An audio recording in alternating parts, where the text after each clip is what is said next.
નમસ્કાર દર્શક મિત્રો, ઇન્ડિયા ન્યૂઝ ગુજરાતમાં આપનું સ્વાગત છે. જય શ્રી રામ. દર્શક મિત્રો, શ્રી રામ મંદિરનો પ્રાણ પ્રતિષ્ઠા મહોત્સવ 22મી જાન્યુઆરીએ ઉજવાઈ રહ્યો છે.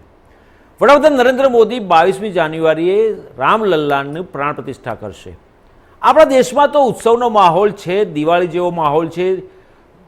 ઠેર ઠેર ગામડે ગામડે લોકોમાં ઉત્સાહ છે, ઉત્સવ જેવું મનાવી રહ્યા છે. અને જે રીતે અક્ષત કળશ યાત્રા નીકળી છે અને નિમંત્રણ આપવામાં આવે છે અને 5-5 દીવડા પ્રગટાવી અને દીપોત્સવ જેવો માહોલ કરવાની વાત કરવામાં આવે છે, આહવાન કરવામાં આવે છે. વડાપ્રધાન નરેન્દ્ર મોદીએ પણ દરેકને ઘર ઘરમાં દીવડા પ્રગટાવવાની આહવાન કર્યું છે. દેશમાં તો છે આવો માહોલ, પરંતુ વિદેશમાં પણ ઓસ્ટ્રેલિયા હોય, અમેરિકા હોય, ઇંગ્લેન્ડ હોય કે પછી કોઈ પણ દેશ હોય, તમામ દેશમાં જ્યાં ભારતીયો વસે છે, જ્યાં હિન્દુ સમાજ વસે છે, હિન્દુઓ વસે છે, એ તમામ લોકો શ્રી રામલલ્લાના પ્રાણ પ્રતિષ્ઠા મહોત્સવને લઈને ખૂબ જ ખુશ છે અને ત્યાં આગળ પણ તૈયારીઓ ચાલી રહી છે. અને આવા જ ઓસ્ટ્રેલિયામાં જે કાર્યક્રમ થવાનો છે, એ કાર્યક્રમ યોજાઈ રહ્યો છે અને કાર્યક્રમ પ્રાણ પ્રતિષ્ઠાને લઈને થઈ રહ્યો છે. એ માટે કરીને જે આપણો પ્રાણ પ્રતિષ્ઠા મહોત્સવ ઉજવવાનો છે તેને લઈને આજે આપણી સાથે જોડાયા છે ઓસ્ટ્રેલિયાથી 3 ગેસ્ટ. ત્રણે ગેસ્ટોને આપણે સ્ટુડિયોમાં આવકારીએ.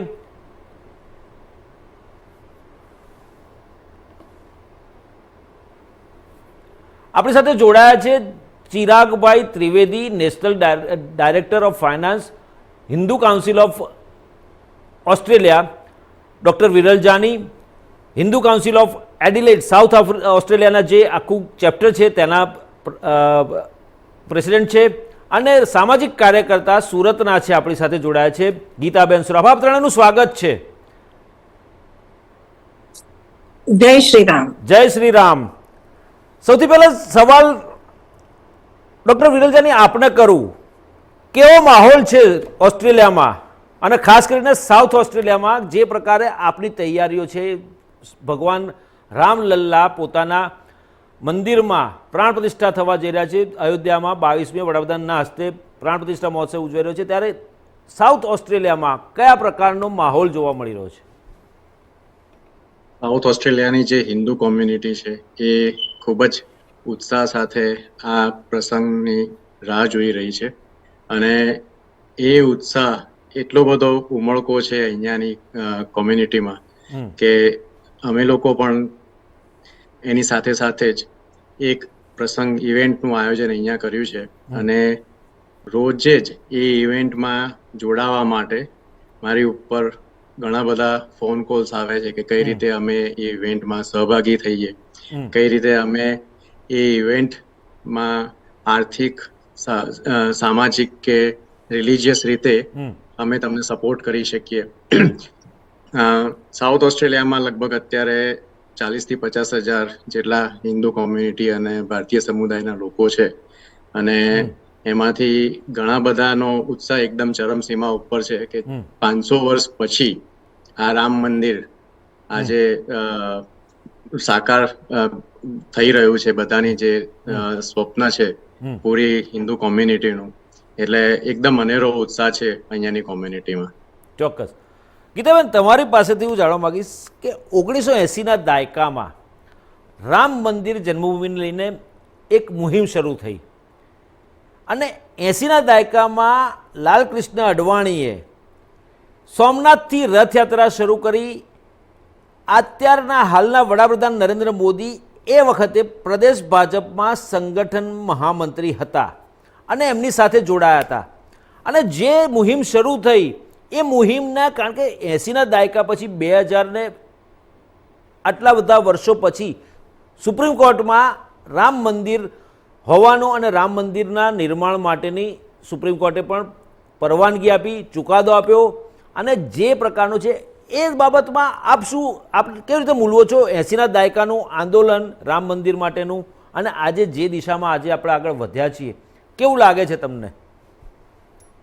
જી અભિજીતભાઈ, હું તો એ કહીશ કે એકચ્યુઅલી તો આ આપણા સંસ્કાર અને સંસ્કૃતિ ઉપર જે હુમલો થયો હતો એ 500 વર્ષનો આ સંઘર્ષ, અને એમાં પણ 1980 થી ખાસ કરીને 1984માં તો સંઘે બહાર આવી અને એક આંદોલન છેડી દીધું કે આપણે આ રામ જન્મભૂમિ મેળવીને જ રહીશું, જ્યાં ખાવા પીવા રહેવાની કોઈ વ્યવસ્થા નહીં હતી, અને છતાં એ લોકોએ ત્યાં આગળ આ આંદોલન શરૂ કર્યું અને રહ્યા, જ્યાં બે સગા ભાઈઓની પોલીસ દ્વારા હત્યા થઈ, મોરલ તોડવામાં આવ્યું, છતાં બીજેપી કે સંઘના કાર્યકર્તાઓ, કાર સેવકો કોઈ પણ ટસના મસ ન થયા અને આ આંદોલન ચાલુ રાખ્યું. મોદીજી 1980 થી જોડાયા, પણ એ વચ્ચે પણ એમણે કેટલા બધા એવા સંઘર્ષવાળા દિવસો જોયા. કાર સેવક તરીકેની પણ બધી એમણે પીડાઓ સહન કરી. એવા અનેક આપણા સંઘના તમને રોકવા માંગુ, મને પણ એક પ્રસંગ યાદ આવે છે, કારણ કે 90s ના દાયકામાં હું આ ઇન્ડસ્ટ્રીમાં આવ્યો, એટલે કે મીડિયા ઇન્ડસ્ટ્રીમાં મારું પદાર્પણ થયું, અને એ અરસામાં મુરલી મનોહર જોશીની યાત્રા નીકળી હતી, એમાં પણ નરેન્દ્ર મોદી જોડાયેલા હતા, અને નરેન્દ્ર મોદીએ એ વખતે એક પ્રણ લીધા હતા કે જ્યાં સુધી રામલલ્લા તેમના ગર્ભગૃહમાં પ્રસ્થાપિત નહીં થાય ત્યાં સુધી દર્શન કરવા નહીં આવું. આજે એ સંકલ્પ પૂરો કરવા જઈ રહ્યા છે, અને વડાપ્રધાન નરેન્દ્ર મોદી છેલ્લા કેટલાય વખતથી જ્યારથી સત્તા પર આવ્યા છે, વડાપ્રધાન બન્યા છે, કહી રહ્યા છે કે મોદીની ગેરંટી છે, તો મોદીની ગેરંટી છે, મોદીનો સંકલ્પ છે, એ આજે પાર પડ્યો છે. શું કહેશો તમે આ બાબતે? હું બિલકુલ કહીશ કે સત્યની ગેરંટી આપી જ શકાય, કારણ કે જે સત્ય હતું, જે ઇતિહાસ આપણો હતો, મોદીજીને વિશ્વાસ હતો કે તેઓ સત્યના પંથ ઉપર છે, એટલે તેમણે આત્મવિશ્વાસની સાથે આમાં આગળ વધ્યા. અને હવે ધીમે ધીમે, પહેલા ખૂબ વિરોધ હતો, અને છતાં ધીમે ધીમે જેમ જેમ સત્યની અને ઇતિહાસની જાણકારી લોકો સુધી પહોંચવા માંડી, આજે વિશ્વભર જોડાયું છે.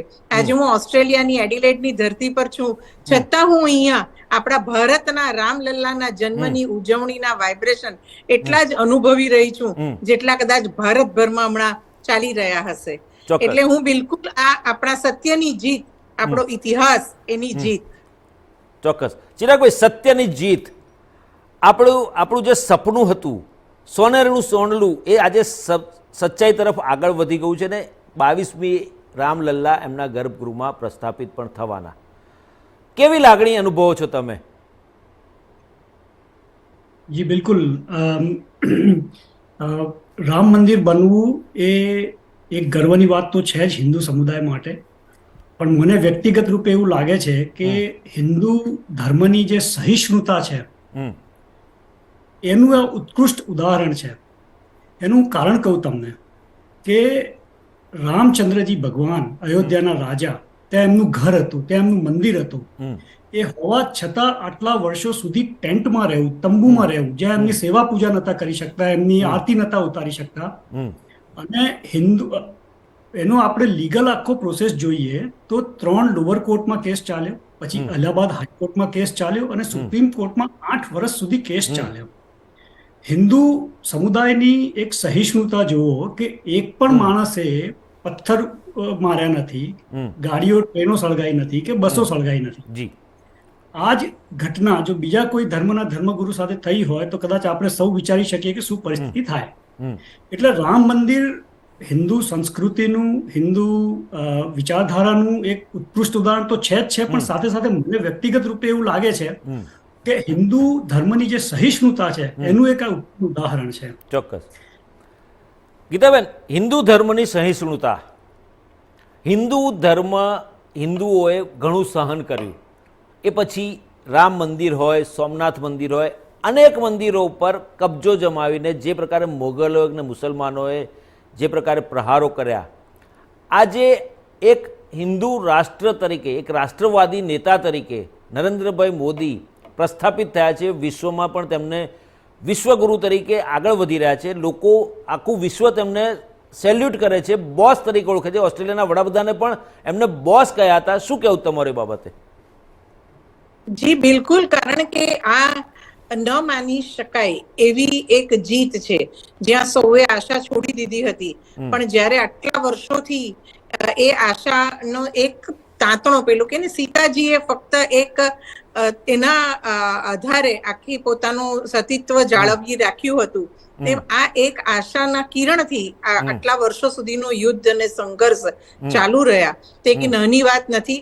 એટલે હું બિલકુલ માનું છું કે વિશ્વ પણ એટલે જ એમને માની રહ્યું છે કે એમની પાસે જે એક પ્રચંડ ઉર્જા છે, શક્તિ છે, તાકાત છે, બળ છે, એનું કારણ મૂળ છે કે તેઓ હંમેશા સત્યને વળગેલા રહ્યા અને કદી પણ તેઓ પીછેહટ ન કરી કે ન એમને પડકારોની સામે હાર માની ન હાથ હેઠા મૂક્યા. બરાબર. અને એમાં બિલકુલ ભારતના તમામ, હું તો માનું છું કે વ્યક્તિઓનો પણ એટલો ટેકો એમને મળી રહ્યો છે. જે વિરોધ પક્ષ છે એ લોકો પણ ઇનડાયરેક્ટલી ટેકો એ રીતે આપી રહ્યા છે કે જ્યારે વિરોધ થાય ત્યારે આપણે આપણી ઉર્જાને વધારે પ્રબળ બનાવીએ અને વધુ સારી રીતે આગળ આવીએ. એટલે બિલકુલ આ આપણા પૂરી ભારત ભૂમિની વાત છે. ચોક્કસ. ડોક્ટર વિરલજાની, તમારી પાસે જાણવા માંગીશ કે જે પ્રકારે ભારતમાં આ રામલલ્લાના પ્રાણ પ્રતિષ્ઠા મહોત્સવને લઈને ગામડે ગામડે ઘરે ઘરે લોકોને અક્ષત કળશ પહોંચાડવામાં આવે છે, નિમંત્રણ પત્રિકા આપવામાં આવે છે, શું એડિલેડમાં પણ આ પ્રકારનું કોઈક આયોજન કરવામાં આવ્યું છે ખરું?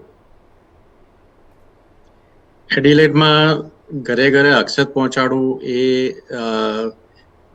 લોજિસ્ટિકલી શક્ય નથી અમારા માટે, પણ અમે અહીંયા જે રામ મંદિર બનવાનું છે અને પ્રાણ પ્રતિષ્ઠા થવાની છે 22મી જાન્યુઆરીએ, એના માટેના જે બેનરો છે એ દરેક હિન્દુ સમુદાયના વ્યક્તિઓના ઘરની બહાર, એમના ફેન્સ ઉપર કે ઘરના મેઇન દરવાજા ઉપર અત્યારે અમારા અહીંયાના જે સ્વયંસેવકો છે તે લગાવી રહ્યા છે દરેકના ઘરની બહાર.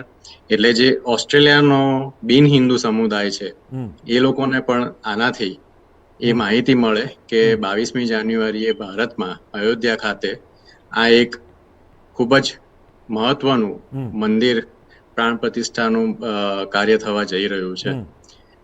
અને એ સિવાય અહીંયાના બીજા જે સોશિયલ મીડિયા કે અલગ અલગ કોમ્યુનિટી ઓર્ગેનાઇઝેશન્સ છે જે ભારતીય સમુદાયના લોકોના, એમાં ઘણી બધી જગ્યાએ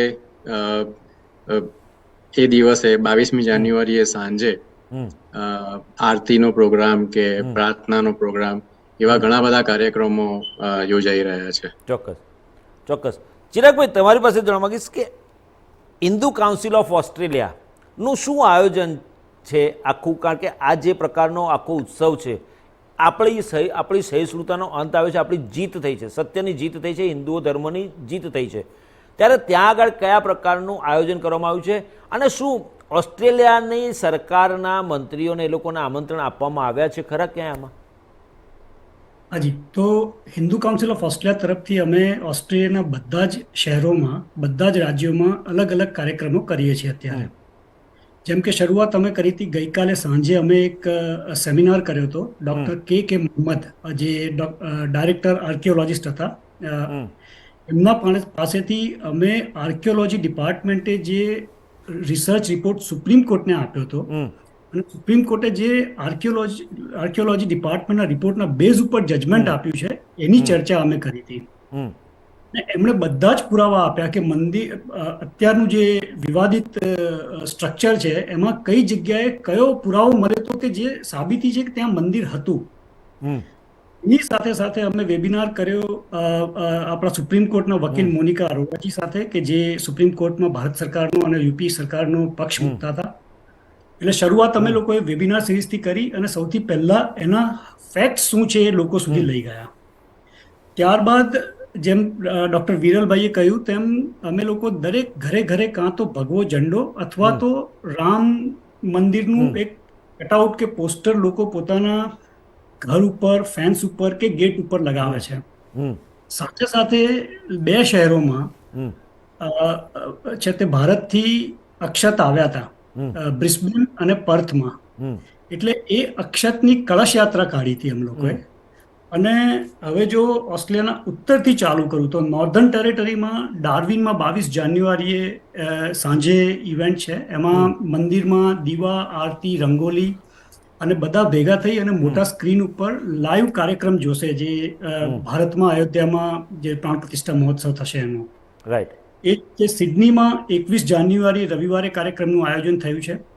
અને હિન્દુ કાઉન્સિલ જ્યારે કાર્યક્રમોનું આયોજન કરે છે ત્યારે જેટલી બી હિન્દુ સંસ્થાઓ છે કે જેટલી ભારતીય સંસ્થાઓ છે તે બધીને ભેગી કરીને એક સાથે બધા એક જગ્યાએ હળી મળીને કાર્યક્રમ કરીએ છીએ.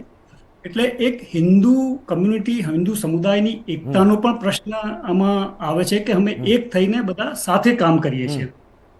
પર્થમાં વેસ્ટર્ન ઓસ્ટ્રેલિયામાં 2 જગ્યાએ કાર્યક્રમ થાય છે. એમાં લગભગ 4,000 લોકોના આવવાની શક્યતા છે. એનું રજીસ્ટ્રેશન ઓનલાઈન ચાલી રહ્યું છે ખૂબ જ સરસ રીતે.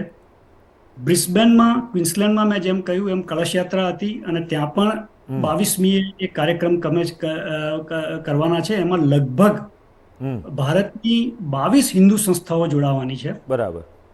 તાઝમાનિયામાં 22મીએ છે. વિક્ટોરિયામાં છે તે એક દુર્ગા ટેમ્પલ છે. એ દુર્ગા ટેમ્પલમાં 22મી તારીખે રંગોલી, દીવા, ભજન કીર્તનની સાથે સાથે ખાસ ફાયરવર્ક્સનું આયોજન કર્યું છે. અને એ લોકોએ એક આખી અયોધ્યાના રામ મંદિરની ઝાંખી બનાવી છે. અને એનાથી વિશેષ ઓસ્ટ્રેલિયન કેપિટલ ટેરેટરી કેનબરામાં હિન્દુ મંદિરમાં 22મી એ લોકો મોટા સ્ક્રીન ઉપર કાર્યક્રમ તો જોવાના જ છે લાઈવ, પણ સાથે સાથે એ લોકો 500 દીવા પ્રજ્વલિત કરવાના છે.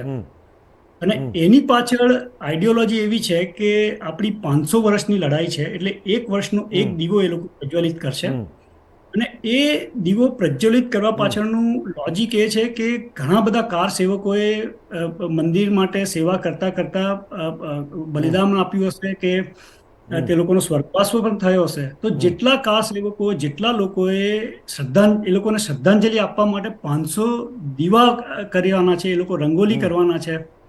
એટલે ઓસ્ટ્રેલિયામાં પણ જેમ ગીતાબેને કહ્યું એમ ભારત જેટલો જ અથવા ભારત કરતા વધારે ઉત્સાહ આ કાર્યક્રમ જોવા મળે છે. પણ ચિરાગભાઈ, તમને જ સવાલ પૂછું. ભારત સરકારે એવું જાહેરાત કરી છે કે આપણા દેશના જેટલા પણ દૂતાવાસ આખા વિશ્વમાં જ્યાં જ્યાં પણ છે, જે પણ દેશોમાં, ત્યાં રામ મંદિર પ્રાણ પ્રતિષ્ઠા મહોત્સવનો જે સમારંભ છે એનું લાઈવ ટેલિકાસ્ટ થવાનું છે. તો શું હિન્દુ કાઉન્સિલે ઓસ્ટ્રેલિયામાં આ પ્રકારનું આયોજન કર્યું છે ખરું? કે ચલો દૂતાવાસ તો અમુક જગ્યાએ હોય, અમુક જે પાટનગર હોય દેશનું ત્યાં આગળ હોય, અથવા તો વડું મથક હોય ત્યાં આગળ હોવાનું સ્વાભાવિક છે. તો હિન્દુ કાઉન્સિલ ઓફ ઓસ્ટ્રેલિયાએ કોઈ આવું આયોજન કર્યું છે કે લાઈવ ટેલિકાસ્ટ થાય અને દર્શન કરી શકે રામલલ્લાના? જી, સામાન્ય રીતે હિન્દુ કાઉન્સિલ ઓફ ઓસ્ટ્રેલિયામાંથી અમે જ્યારે કોઈ કાર્યક્રમનું આયોજન કરતા હોઈએ, દિવાળી મેળો હોય કે રક્ષાબંધન હોય કે કોઈ પણ આપણો ભારતીય સંસ્કૃતિનો કાર્યક્રમ હોય, એમાં અમે દૂતાવાસના અધિકારીઓ, ખાસ કરીને કાઉન્સિલર જનરલ અને હાઈ કમિશનરને આમંત્રિત કરતા હોઈએ છીએ. અત્યારે જેમ કે હાઈ કમિશનર કેનબરામાં બેસે છે, એટલે કેનબરાનું જે હિન્દુ મંદિરમાં કાર્યક્રમ થાય છે, જ્યાં આગળ 500 દીવાઓ પ્રજ્વલિત કરવાના છે અને મોટા સ્ક્રીન પર બધા ભેગા થઈને જોવાના છે, ત્યાં એમને પણ આમંત્રણ આપવામાં આવ્યું છે અને મોટા ભાગે તે લોકો અમારા કાર્યક્રમમાં આવે છે. કાઉન્સિલર જનરલ સિડની, મેલબર્ન અને બ્રિસ્બેનમાં છે. એમને પણ એમના કાર્યાલયને પણ આમંત્રણ મોકલવામાં આવ્યું છે અને એ લોકો પણ સપોર્ટ કરતા હોય છે ટાઈમ ટુ ટાઈમ આવા કાર્યક્રમ માટે. એટલે એ વાત તમારી સાચી છે કે ઓસ્ટ્રેલિયામાં બ્યુરોક્રેટ્સ બી અને બધા ભેગા થઈને ઉત્સાહથી આ કાર્યક્રમ મનાવવાનું પ્લાનિંગ ચાલી રહ્યું છે. ચોક્કસ. ગીતાબેન, તમારી પાસે આવું છું, પણ પહેલાં ડૉક્ટર વિરલ જાની પાસે જવું.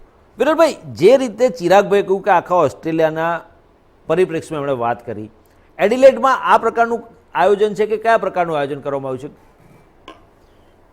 એડિલેડમાં કાર્યક્રમની રૂપરેખા થોડીક અલગ સ્તરે, અલગ રીતે ગોઠવી છે અમે. એડિલેડનો જે પ્રોગ્રામ છે એમાં અમે એક સ્પેશિયલ પાલખી બનાવી છે, જેમાં રામ, લક્ષ્મણ, સીતાજી અને હનુમાનજીની મૂર્તિ, જે ડેઇટીઝ કહેવાય, એને પાલખીમાં બેસાડી અને અમે જે હોલ ભાડે લીધો છે આ પ્રોગ્રામ માટે, એમાં નગર યાત્રા કરાવવાના છીએ. અને એ નગર યાત્રાની સાથે સાથે એ રામ ભગવાનની જે આઈડલ છે એમાં એમનો અભિષેક અને પછી પૂજા અર્ચના અને એના પછી ભજન કીર્તન, આટલો પ્રોગ્રામ છે. ટોટલ લગભગ 4 કલાકનો પ્રોગ્રામ છે. અને અહીંયા એડિલેડ અને સાઉથ ઓસ્ટ્રેલિયાના રજીસ્ટ્રેશન અત્યારે અમે જોઈએ તો ઓલમોસ્ટ 500 થી 600 રજીસ્ટ્રેશન થઈ ગયા છે. અમારી એક્સપેક્ટેશન એવી છે કે 800 થી 1000 લોકો આ જગ્યા ઉપર એક સાથે આ કાર્યક્રમનો લાવો લેશે. અને જગ્યાનો કોન્સ્ટન્ટ્સ છે અમારી પાસે, જે હોલ છે એની કેપેસિટી 800 લોકોની છે. અમારી રિસોર્સિસ અહીંયા આપણી પાસે લિમિટેડ હોય છે, એટલે આના કરતાં પણ ભવ્ય પ્લાનિંગ કરવાની ઈચ્છા હતી, પણ રિસોર્સિસ ઓછા હોવાના કારણે આ પાયે અમે આયોજન કર્યું છે. બરાબર. ગીતાબેન, તમારી પાસે આવું, જ્યારે 9 નવેમ્બર 2019 સુપ્રીમ કોર્ટે ચુકાદો આપ્યો રામ જન્મભૂમિ હોવાનો અને જે પ્રકારના આદેશ કર્યો, ત્યાર પછી આખા દેશમાં હિન્દુ સમાજમાં ગર્વની લાગણી, ગૌરવની લાગણી ફેલાઈ, પરંતુ કેટલાક વિપક્ષો દ્વારા આનો વિરોધ કરવામાં આવ્યો અને બેફામ નિવેદનો કરવામાં આજે પણ ચાલી રહ્યા છે. પ્રાણ પ્રતિષ્ઠા મહોત્સવ થવાનો છે, એના માટે પણ બેફામ નિવેદનો કરી રહ્યા છે. તો જે પ્રકારે હિન્દુ સમાજ ઉપર જે વર્ષો પહેલાં હુમલા થયા હતા અને હિન્દુ સમાજની લાગણી દુભાઈ હતી, જ્યારે હવે હિન્દુ સમાજના ગર્વની ઘડી આવી છે, ત્યારે વિપક્ષો તેને આવકારવાને બદલે આ પ્રકારનું નકારાત્મક વલણ શા માટે અપનાવતા હશે? અભિજીતભાઈ, આમ તો આપણે ઇતિહાસ જોઈએ તો જયચંદોની કમી ક્યારેય કશે રહી જ નથી. કોઈ પણ જગ્યાએ જાઓ તો જયચંદ મળી જ રહે છે. આ સમગ્ર ભારતની વાત છે, ત્યારે પણ જ્યારે એના પર રાજકારણ રમાતું હોય એ ખૂબ શરમજનક અને વખોડવા પાત્ર વાત બિલકુલ છે. કારણ કે આજે વિશ્વના ખૂણે ખૂણે બેઠેલો ભારતીય અત્યારના આ રામ જન્મભૂમિ વિશે ઉત્સાહી તો છે જ, પણ એના હૃદયમાં જે રામ વસે છે એ રામ આજે કેટલા વર્ષો પછી ખિલખિલાટ વસે છે એવું એ ફીલ કરે છે. એ મેં અનેક જગ્યાએ પણ જોયું. ખાસ કરીને અત્યાર સુધી તો એમ કહેતા હતા કે જ્યાં વસે એક ગુજરાતી ત્યાં સમગ્ર ગુજરાત. મેં અહીંયા આવીને એ જોયું કે જ્યાં વસે એક ભારતીય ત્યાં સમગ્ર ભારત. અને એ લોકો જયારે આટલા ખુશ છે, એ લોકોને રાજકારણ સાથે કોઈ લેવા દેવા નથી, ત્યારે આપણે ત્યાં વિરોધ પક્ષે ઉલટાનું સમજદારીપૂર્વક આગળ આવી અને વિશ્વના ખૂણે ખાંચરે બેઠેલા ભારતીયોને શાંતિ મળે, એ લોકોને સપોર્ટ મળે એ હેતુથી આગળ આવી અને એ લોકોએ પોતાનો સપોર્ટ ડિક્લેર કરવો જોઈએ. ત્યારે એ લોકો કંઈક ને કંઈક સ્ટેટમેન્ટ આપી અને વિવાદ ઉભો કરવા પ્રયત્ન કરે છે.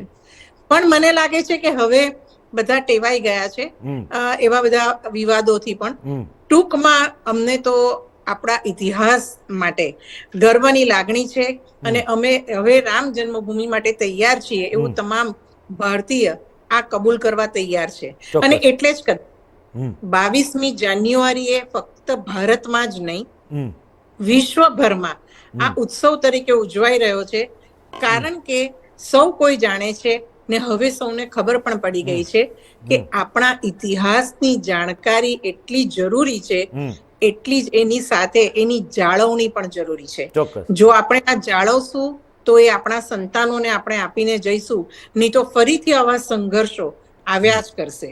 આ એક એવો દાખલો આપણે આપણા સમાજને આપીને જવાની વાત છે કે જ્યાં આપણા સંતાનો પણ ગર્વથી કહી શકે કે અમે એ ભૂમિના સંતાનો છીએ કે જ્યાં એ લોકો હાર માન્યા વગર સતત 500 વર્ષથી પોતાના ઇતિહાસની જાળવણી માટે સંઘર્ષ કરતા રહ્યા. અનેક બલિદાનો થયા, વર્ષોના વર્ષો નીકળી ગયા, અનેક કોર્ટમાં કેસ ચાલ્યા અને છતાં પણ હિંમત હાર્યા વિના અડીખમ ઉભા રહ્યા. ભલે સંખ્યા ઓછી હતી પણ બળ વિશેષ હતું. હવે તો બળ પણ વધવા લાગ્યું છે. એટલે હું માનું છું કે વિપક્ષો ગમે એટલા ધમ પછાડા કરે પણ હવે એ લોકોનું કંઈક એવું પડવાનું નથી ખરાબ ઈરાદો, પરંતુ ઉલટાના એ લોકો વધુ ને વધુ આપણને બળ પૂરું પાડી રહ્યા છે કે તમે આગળ વધો. ચોક્કસ ચોક્કસ. ચિરાગભાઈ, કંઈક કહેવું હતું તમારે? ઓડિયો. હા, તમે ગીતાબેનને વિરોધીઓને પૂછ્યું ત્યારે એક બે ફેક્ટ્સ જે અમે સુપ્રીમ કોર્ટના લોયર સાથે વાત કરી વેબિનાર ઉપર ને આખો પ્રોસેસ એમનું જાણ્યું કે સુપ્રીમ કોર્ટમાં કેવી રીતે કેસનું હિયરિંગ થયું. તેમાં બે રસપ્રદ વાત જાણવા મળી જે બહુ ઓછા લોકોને ખબર હશે કે સુપ્રીમ કોર્ટે જજમેન્ટ આપ્યું એ સૌથી પહેલા સુપ્રીમ કોર્ટના કોઈ જજ આ કેસ ઉપર કામ કરવા તૈયાર નહોતા. એના કારણે બી ઘણું મોડું થયું. પણ એના કરતા અગત્યની વાત એ છે કે સુપ્રીમ કોર્ટે લાર્જર બેન્ચે જજમેન્ટ આપ્યું એ પછી એની સામે 18 અપીલો લોન્ચ થઈ છે કે ભાઈ આ જજમેન્ટને ફરી રિવ્યુ કરો. અને 18 અપીલ એ રામ મંદિરના વિરોધમાં થઈ છે. અને બીજી હકીકત કે આ જે રામ મંદિરનું સુપ્રીમ કોર્ટે જજમેન્ટ આપ્યું એમાં મસ્જિદને પણ 5 એકર જગ્યા આપી છે. અને એ પછી બી હિન્દુ કમ્યુનિટી કેટલી ખુશ છે કે આપણે આપીને પણ ખુશ થઈએ છીએ. એ ખાલી અને ખાલી હિન્દુત્વમાં જ આ સંસ્કારો હોઈ શકે. રાઈટ. ના પણ એ ચિરાગભાઈ, તમે જ્યારે આ વાત કરી કે મસ્જિદ માટે પણ જમીન આપી, અહીંયા આગળ અયોધ્યા હોય, અયોધ્યામાં તો મુસલમાન જે છે, જે પરિવારો રહે છે, મુસ્લિમો રહે છે, એ લોકોમાં પણ ખુશીનો માહોલ છે. ઇવન વડાપ્રધાન નરેન્દ્ર મોદીની સરકારે ટ્રિપલ તલાકનો જે કાયદો, જે ટ્રિપલ તલાક મુસ્લિમોમાં હતું એ લોકોના શરિયત પ્રમાણેનું, એ રદ કરીને જે પ્રકારનું મુસ્લિમ મહિલાઓને જે ન્યાય અપાવ્યો છે, તેના કારણે મુસ્લિમ મહિલાઓ પણ રામલલ્લાના માટે કપડાં બનાવીને મોકલવા માટે ટેમ્પલ ટ્રસ્ટને પરવાનગી માગી છે કે દર વર્ષે અમે રામલલ્લા માટે કપડાં બનાવીને મોકલીશું, કારણ કે અમને ન્યાય અપાવ્યો છે વડાપ્રધાન નરેન્દ્ર મોદીની સરકારે, અને અમને રામજીમાં વિશ્વાસ છે, અતૂટ વિશ્વાસ છે, ત્યારે અમે મોકલીશું એવી પરવાનગી માગી છે. એટલે હિન્દુ મુસ્લિમ વચ્ચેનું જે અંતર વર્ષો પહેલાં હતું કેટલાક લોકોના કારણે, એ આજે દૂર થઈ ગયું છે ને એ ખાય છે. આજે બધા નજીક આવી ગયા છે અને એકબીજાના ભાઈચારા સાથેની વાત ચાલી રહી છે. ત્યારે આ પ્રકારના રોડા નાખવા એ યોગ્ય તો નથી જ. વિપક્ષો માટે પણ આ એક મોટું લેસન કહેવાશે એવું મારું માનવું છે. વિરલભાઈ, તમારી પાસે જવા માંગીશ કે જી બેન, કંઈ કહેવું છે આપને? જી આપની જે વાત છે અને ચિરાગભાઈએ જે સરસ વાત કહી, એમાં હું એડ કરું કે ચિરાગભાઈની વાત સાથે હું સંમત છું કે 1664માં ઔરંગઝેબ દ્વારા આપણા રામ મંદિર પર આ કબજો ને મંદિરનું તોડવું ને આ બધું જે થયું હતું, તેમાં ત્યારે એ સમયે કેટલાક નવાબોએ આગળ આવીને નમાજની સાથે પૂજાનો અધિકાર મેળવવા માટે બહુ સરસ રીતના પ્રયાસો કર્યા હતા. અને એકચ્યુઅલી તો અંગ્રેજોએ ફરીથી હિન્દુ અને મુસ્લિમ વચ્ચે ફાટફૂટ પડાવી કે 1856માં એ લોકોએ આ સ્થળને ચારે તરફથી ઘેરી લીધું અને રામલલ્લાની પૂજા બહાર કરવાની અને એ બધું જે કર્યું તે અંગ્રેજો દ્વારા થયું. બાકી હિન્દુ અને મુસ્લિમો દ્વારા તો ફરીથી નવાબોને બધા સાથે મળીને કરતા હતા. અને સૌથી રસપ્રદ વાત મેં વાંચી કે લગભગ 1948ની 22મી ડિસેમ્બરે એક મુસ્લિમ ભાઈએ, એટલે કે જે પોલીસ કર્મી હતા, એને રામલલ્લાને જાણે કે સાચે પોતે જોયા છે એવું એક ત્યાં આગળ જોયું અને એને પોતાનું નિવેદન પોલીસમાં આપ્યું કે મેં મારી ડ્યુટી દરમિયાન નાનકડા 3-4 વર્ષના બાળકને આ રીતે જોયા જે બિલકુલ એ રામલલ્લા હતા એમ. એટલે અને એમણે ખૂબ સરસ રીતે પોતાનું નિવેદન આપ્યું. એ મુસ્લિમ ભાઈ હતા. એટલે આમ જોવા જઈએ તો આ હિન્દુ મુસ્લિમનો વિવાદ નહોતો, લોકોએ ખાલી ઉભો કર્યો. એમાં રાજકારણ પ્રવેશ્યું. પહેલા બ્રિટિશર્સ હતા ને હવે રાજકારણ. એટલે આ બધું પ્રવેશવાથી જ આ વિવાદ થાય છે. બાકી બીજો કોઈ પ્રશ્ન હતો જ નહીં. ચોક્કસ. વિરેનભાઈ, તમારી પાસે જાણવા માંગીશ કે આપણા દેશમાં આનો ઉત્સવ છે, એને લઈને અનેક ગાયક કલાકારો છે, એ પોતે ભગવાન રામના ભજનો ગાઈ રહ્યા છે. વડાપ્રધાન નરેન્દ્ર મોદી એ ભજનોને પોતાના સોશિયલ મીડિયા એક્સ પ્લેટફોર્મ પર પણ લગાવી રહ્યા છે અને એ લોકોની સરાહના કરી રહ્યા છે. શું આપણા સાઉથ ઓસ્ટ્રેલિયામાં આવા કોઈ છે ગાયક કલાકાર કે જે આવા ભજન ગાતા હોય અને એમણે ગાયું હોય અને વડાપ્રધાને સરાહના કરી હોય? જે સમાચાર હમણાં 2 દિવસમાં વડાપ્રધાન નરેન્દ્ર મોદીએ એક્સ ઉપર ડિસ્ક્લોઝ કર્યા, જે આપણા ગુજરાતના જાણીતા લોકગાયકનું એક ગીત એમણે રચ્યું છે. અને એવી જ રચનાઓ અહીંયા અલગ અલગ મંદિરો દ્વારા પોતે પોતાના ત્યાં કાર્યક્રમમાં પ્રસારિત કરવા માટે થયેલી છે. જેમાં અહીંયા એડિલેડનું BAPA સ્વામિનારાયણ મંદિર છે, કે કચ્છ ભુજનું જે નરનારાયણ દેવ સંસ્થાનું સ્વામિનારાયણ મંદિર છે, અહીંયા એડિલેડનું ઇસ્કોન મંદિર છે અને એડિલેડનું એક બીજું ગણેશ મંદિર છે. એ ચારે મંદિરોમાં જે યુવક મંડળીઓ હોય એ લોકોએ પોતાની રીતે અલગ અલગ ભજનોમાંથી થોડીક લાઈનો લઈને આવા 2-3 ભજન તૈયાર કર્યા છે. અને અમને લોકોને એવી માહિતી આપવામાં આવી છે કે 20મી જાન્યુઆરીએ હિન્દુ કાઉન્સિલ ઓફ ઓસ્ટ્રેલિયા દ્વારા જે રામ મંદિર પ્રાણ પ્રતિષ્ઠા મહોત્સવના ઉપલક્ષમાં જે કાર્યક્રમનું આયોજન કર્યું છે, એ કાર્યક્રમમાં આ જે ભજનો એમણે તૈયાર કર્યા છે એ ભજનો ત્યાં ગાશે અને સૌથી પહેલા અહીંયા ઓસ્ટ્રેલિયામાં એ અવેલેબલ થશે. બરાબર, ચોક્કસ. ચિરાગભાઈ, આપણી નવી પેઢી આપણી સંસ્કૃતિ સાથે એવું કહેવાય છે કે વિદેશમાં વસતા અને વિદેશમાં જન્મેલા આજની પેઢીના જે બાળકો છે કે યુવાનો છે એ આપણી સંસ્કૃતિ સાથે આમ હળીમળી શકતા નથી જલ્દી. શું ઓસ્ટ્રેલિયામાં આ પ્રકારનું એટમોસ્ફિયર જોવા મળ્યું છે તમને? કારણ કે હિન્દુ કાઉન્સિલ ઓફ ઓસ્ટ્રેલિયાના આપ નેશનલ ડાયરેક્ટર ઓફ ફાઇનાન્સ છો, આપ તો બધે પ્રવાસ કરતા હશો. શું ક્યાં એવું લાગ્યું છે કે આજની જનરેશન કે આજના બાળકો કે યુવાનો આપણી સંસ્કૃતિ સાથે જોડાવા નથી માગતા અથવા તો દૂર રહેવા માગે છે? ના અભિજીતભાઈ, બિલકુલ સહમત નથી એ વાત સાથે. કારણ કે અહીંયા આગળ જેટલા બી બાળકો છે, યુવાનો છે, તે લોકોને ભારત માટે અને હિન્દુ સંસ્કૃતિ માટે એટલું જ માન છે, અથવા તો એટલા વધારે માન હશે જેટલું ત્યાં લોકલ લોકોને છે. એનું કારણ હું તમને કહું કે અહીંયા જેટલા બી ભારતીય સંસ્કૃતિના કે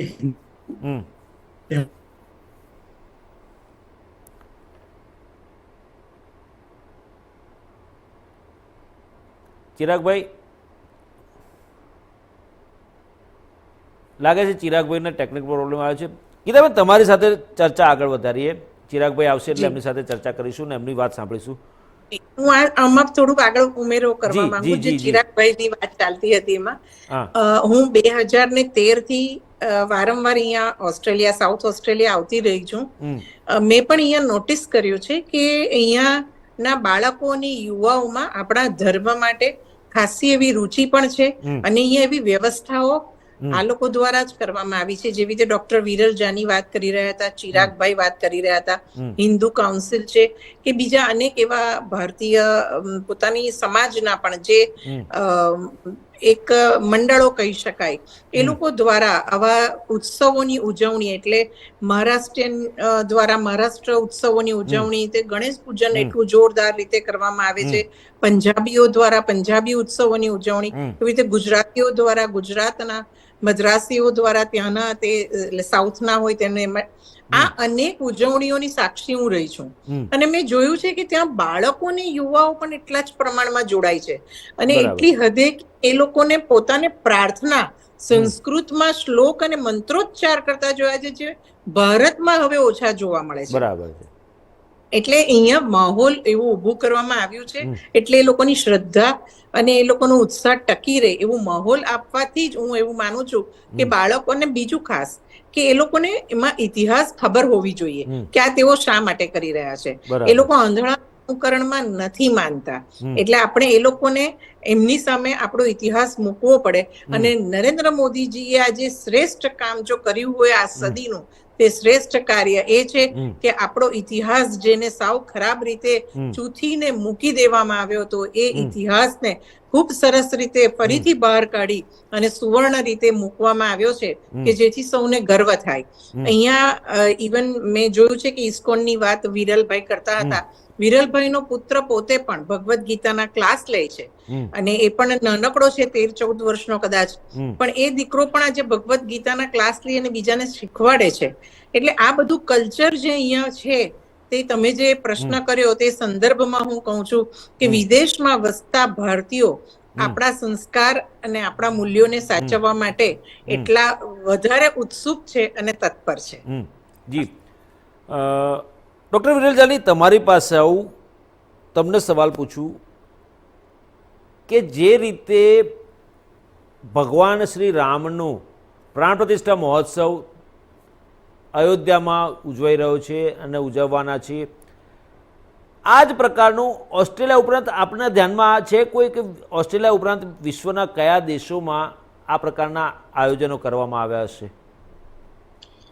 મારી જાણકારી પ્રમાણે ઓસ્ટ્રેલિયા સિવાય અમેરિકામાં, યુકેમાં અને અમુક યુરોપિયન કન્ટ્રીઝ કે જ્યાં હિન્દુ સમુદાય બહુ મોટી સંખ્યામાં છે, ત્યાં પણ આ જ પ્રકારના આયોજનો થઈ રહ્યા છે.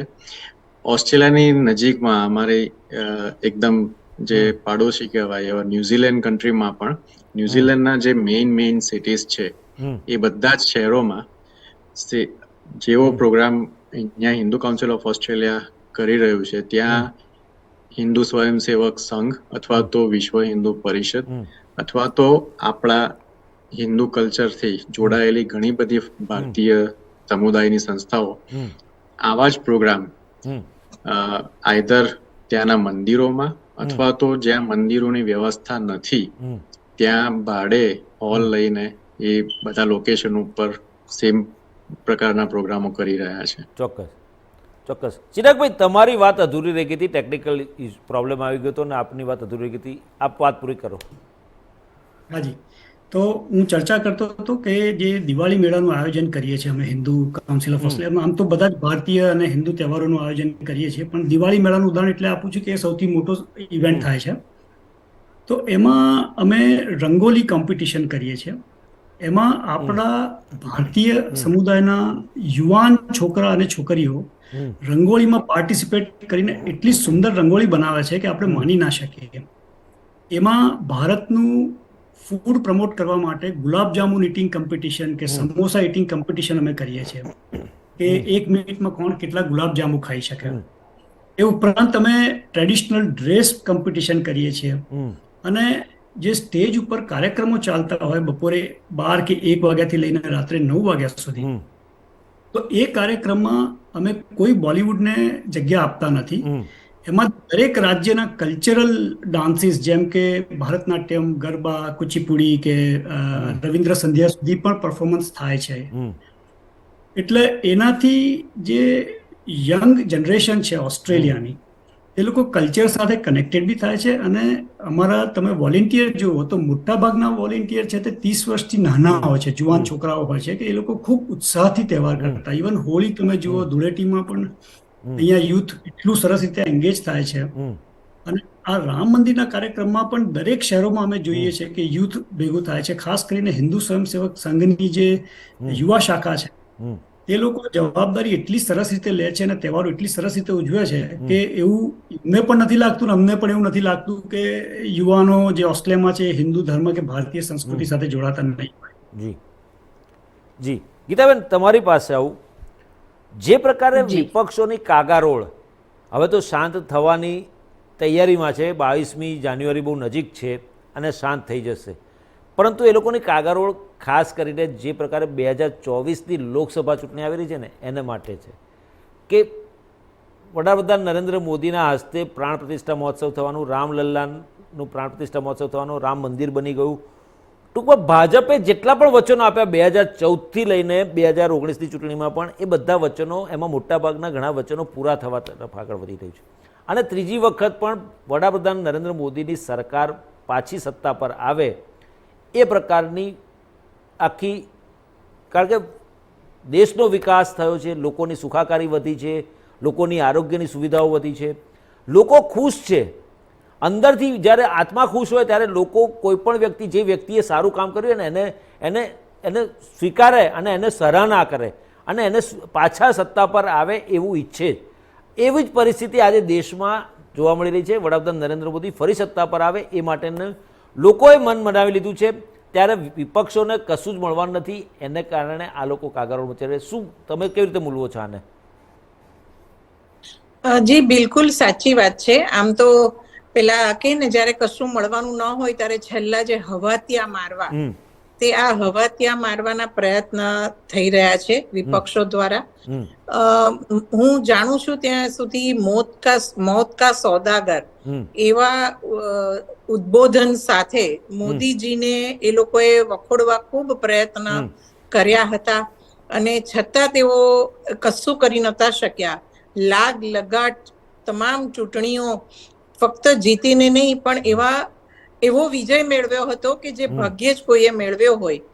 એ દ્વારા મોદીજીએ અનેક વાર પોતાની જાતને પ્રૂવ કરી દીધી છે. કારણ કે જે સમજદાર વર્ગ છે, જે કશી પણ પ્રલોભનોમાં અટવાતો નથી, જે મફત વીજળી કે મફત કશું મેળવવાની પ્રલોભનો રાખતો નથી, જેને માટે રાષ્ટ્ર પ્રથમ છે, જે પોતાના રાષ્ટ્રને માટે, પોતાના રાષ્ટ્રના ઇતિહાસને માટે પોતે કંઈક કરવા માટે તત્પર છે, એવો ભારતીય એવો વ્યક્તિ બધા જાણે છે અને એટલે જ મોદીજી વારંવાર ચૂંટાઈને આવ્યા છે. હા, પણ પડકારો દરેક વખતે રહ્યા છે, કારણ કે વિપક્ષો પણ એક થઈને ઇન્ડિયા ટીમ બનાવીને તૂટતા રહ્યા છે. પરંતુ આટલા બધા ટીમમાં જોડાઈને પણ તે લોકો પોતે પોતાની જ એકતા નથી જાળવી શકતા અને બિલકુલ પ્રજા સમક્ષ તેઓ ખુલ્લા થઈ જાય છે. તેમ આ વખતે પણ થશે. ચોક્કસ. ડોક્ટર વિરેન્દ્રજાની, આપ શું સંદેશો આપવા માંગો છો આજની યુવા પેઢીને, દેશમાં વસતા યુવાનોને કે વિદેશમાં વસતા યુવાનોને શું સંદેશો આપવા માંગશો? સૌથી મોટો સંદેશ આ રામ મંદિરની પ્રાણ પ્રતિષ્ઠા થઈ ગયા પછી કોઈ પણ યુવાન માટે હોય તો મંદિરમાં તો રામ આવીને વસવાના જ છે અને જે સત્ય હતું એ બહાર આવી જ ગયું છે. જેમ મંદિરમાં રામ આવીને વસ્યા છે એમ દરેક યુવાનો પોતાના હૃદયમાં પણ રામ ભગવાનનો વસવાટ લાવે, એ બહુ જ મોટો સંદેશ છે. બરાબર. કેમ કે આજે આપણે ખાસ કરીને ભારતીય સમુદાયમાં ઘણી વખત અને સ્પેશિયલી ભારતમાં યુવાનોમાં અને રાજકારણમાં જોઈ રહ્યા છીએ કે મુંહ મેં રામ બગલ મેં છુરી, એ પ્રકારનું એક વાતાવરણ તૈયાર થયેલું છે. તો આપણે આશા કરીએ કે રામ મંદિરની પ્રાણ પ્રતિષ્ઠા થયા પછી આ જે મેટર છે એમાં બદલાવ આવે અને લોકો ખરેખર રામ ભગવાન હૃદયમાં વસે તો જે સત્ય હશે એ જ કરશે. ચોક્કસ. ચિરાગભાઈ, હિન્દુ કાઉન્સિલ ઓફ ઓસ્ટ્રેલિયા તરફથી શું સંદેશો આપવા માંગશો? અને વડાપ્રધાન નરેન્દ્ર મોદી જ્યારે આ પ્રાણ પ્રતિષ્ઠા મહોત્સવ થઈ જાય અને જ્યારે પણ તરત તો વિદેશ પ્રવાસ આવવા નથી, પણ જ્યારે પણ ઓસ્ટ્રેલિયા આવશે તો હિન્દુ કાઉન્સિલ ઓફ ઓસ્ટ્રેલિયા કેવી રીતે તેમનું સ્વાગત કરશે? અભિજીતભાઈ, આદરણીય પ્રધાનમંત્રીજી 2 વખત ઓસ્ટ્રેલિયા ઓલરેડી આવી ગયા છે ચૂંટાયા પ્રધાનમંત્રી બન્યા પછી, 2015માં અને ગયા વર્ષે 2023માં. મને અને વિરલભાઈને બંનેને સૌભાગ્ય હતું કે અમે એ કાર્યક્રમના એક સ્વયંસેવક હતા. અમને એના માટે કામ કરવાનો પણ અવસર મળ્યો હતો અને અમને એક વખત મળવાનો પણ અવસર મળ્યો હતો. બરાબર. નરેન્દ્રભાઈનું વ્યક્તિત્વ ખાલી ભારતીય સમુદાયના લોકોએ નહીં પણ લોકલ ઓસ્ટ્રેલિયન લોકો પણ એટલું જ એપ્રિશિએટ કરે છે. ઓસ્ટ્રેલિયાના લોકોમાં પણ એમની પોપ્યુલારિટી એટલી જ છે. હમણાં આ જ મહિનાની 22મી તારીખે અમારા ઓસ્ટ્રેલિયાના લોકલ એક MP સાઉથ ઓસ્ટ્રેલિયાના ટ્રાવેલ કરે છે અને એમણે ઈચ્છા પ્રગટ કરી કે હું ભારત જઉં છું 5 વીક માટે અને મારે પ્રધાનમંત્રીજીને મળવું છે. એટલે એ નરેન્દ્રભાઈની એક વ્યક્તિત્વ છે કે એક પ્રભાવ છે એમનો કે આખી દુનિયા એમના તરફ આકર્ષાય છે. રાઈટ. અને અમારી ઈચ્છા તો એવી છે કે નરેન્દ્રભાઈ કાયમ ઓસ્ટ્રેલિયા આવતા રહે, કારણ કે એમના આવવાથી ઘણી બધી પરિસ્થિતિઓ જે ભારતીય સમુદાયના કે જે અમને કામ કરવામાં તકલીફ પડતી હોય છે, સમાજનું, સોસાયટીનું કે ભારતીય કમ્યુનિટીનું, એમાં ઘણી સરળતા થઈ જાય છે. ઘણા બધા એવા કિસ્સા છે કે જે કદાચ ચર્ચા ન કરી શકાય, પણ એમના જ્યારે પણ આવ્યા છે ત્યારે ભારતીય સમુદાયને ખૂબ મોટો ફાયદો થયો છે. ચોક્કસ. ગીતાબેન, તમે શું સંદેશો આપવા માંગશો?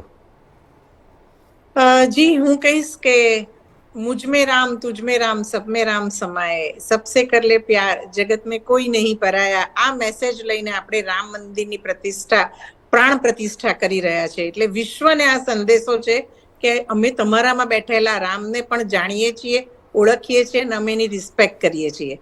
અને આ રામ મંદિરના પ્રાણ પ્રતિષ્ઠાથી યુવાઓને અને આપણા બાળકોને, તમામ ભારતીયોને આપણે એક સરસ વારસો આપવા જઈ રહ્યા છીએ. રાઈટ. ડોક્ટર વિરલજાની, ગીતાબેન, ચિરાગભાઈ, આપ ત્રણેયનો ખૂબ ખૂબ આભાર અમારી સાથે જોડાયા અને જય શ્રી રામનો નારો લગાવ્યો અને જય શ્રી રામનો માટે સંદેશો પણ આપ્યો અને ચર્ચા કરી બદલ. તો દસ મિત્રો, જે રીતે વડાપ્રધાન નરેન્દ્ર મોદીના હસ્તે 22મી જાન્યુઆરીએ અયોધ્યા ધામમાં રામલલ્લાનો પ્રાણ પ્રતિષ્ઠા મહોત્સવ થવાનો છે અને તેની ઉજવણી દેશભરમાં તો થઈ રહી છે, પરંતુ આપણે જોયું કે વિશ્વના અનેક દેશોમાં હિન્દુ સમાજ દ્વારા ઉજવણી થઈ રહી છે. ઓસ્ટ્રેલિયામાં પણ ભવ્ય રીતે ઉજવણી ચાલી રહી છે અને એનું આયોજન પણ થયું છે. અને જે પ્રકારે આજની યુવા પેઢીને આપણી સંસ્કૃતિ વિશે, ત્યાંના ત્યાંની જે યુવાન પેઢી છે ઓસ્ટ્રેલિયાની, એ લોકો પણ વાકેફ છે અને એ લોકો પણ સંસ્કૃતમાં પઠન કરી રહ્યા છે, સંસ્કૃતના પાઠ કરી રહ્યા છે અને જે પ્રકારે આખી સંસ્કૃતિ આપણી છે એ સંસ્કૃતિને આજે પણ જીવંત રાખી છે. અને આ એ જ મોટું ઉદાહરણ છે, એક જ મોટું ઉદાહરણ છે કે આપણા દેશની સંસ્કૃતિ, આપણી હિન્દુ સમાજની સંસ્કૃતિને આવી રીતે અવિરત જીવંત રાખી અને આપણા દેશને આગળ ને આગળ વધતો જોવામાં લોકો ઈચ્છી રહ્યા છે.